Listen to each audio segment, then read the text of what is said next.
So Daniel, as we just talked about, what does this weakness in this prolonged weakness in the oil price, what does it tell you about the market at the moment and the economy?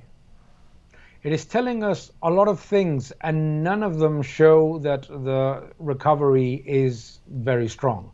The first thing that is telling us is that global demand growth is a lot weaker than what OPEC and the IEA expected, and that the improvement in consumption coming from developed markets in particular is a lot slower than many anticipated once the economy reopened after the lockdowns.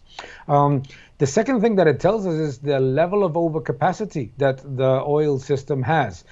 We have to remember that oil prices are so weak in an environment in which OPEC and its allies, Russia, have implemented the largest production cuts in history, cuts that remain with an elevated level of compliance. So it's showing us how weak the balance of the oil market is. Demand growth is very poor. It is consistently and constantly being revised down by the IEA and by OPEC. And at the same time, we are seeing supply coming back because producers cannot continue to have their idle. So rig count is rising in the United States because producers have become more efficient and have adapted to lower oil prices, and the production in countries like Libya is coming back quite aggressively. And we see often leaders of these oil producing nations, like the president here in the United States, he was very particular about keeping the oil price high, keeping production up, and keeping people employed in these sectors. Why does he single out the oil and energy sector more so maybe than any other that I've seen? When governments look at growth, GDP growth, capital expenditure, investment, etc., there are very few sectors that create jobs so fast and that invest so aggressively and so at such large amounts as the energy sector.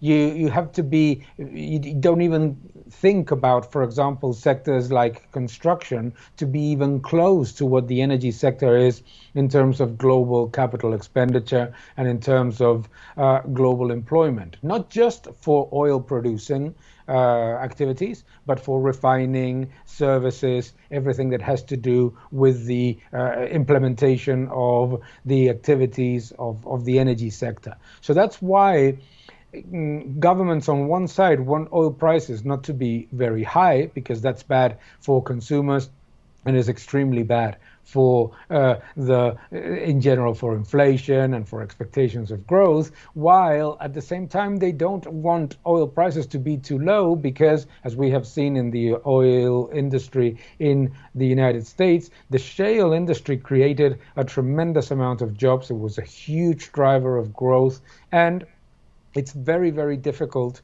for governments to think of any other sector that is going to basically offset the impact of a weakening of capital expenditure in the energy sector. If you think about it, even if you look at the most aggressive estimates of renewable investment, which continue to happen and are very, very positive for the economy, they don't even get to the levels of what the global energy sector means for capital expenditure, which is essential for the investment figures that and for trade that the World Bank or the OECD have in their numbers.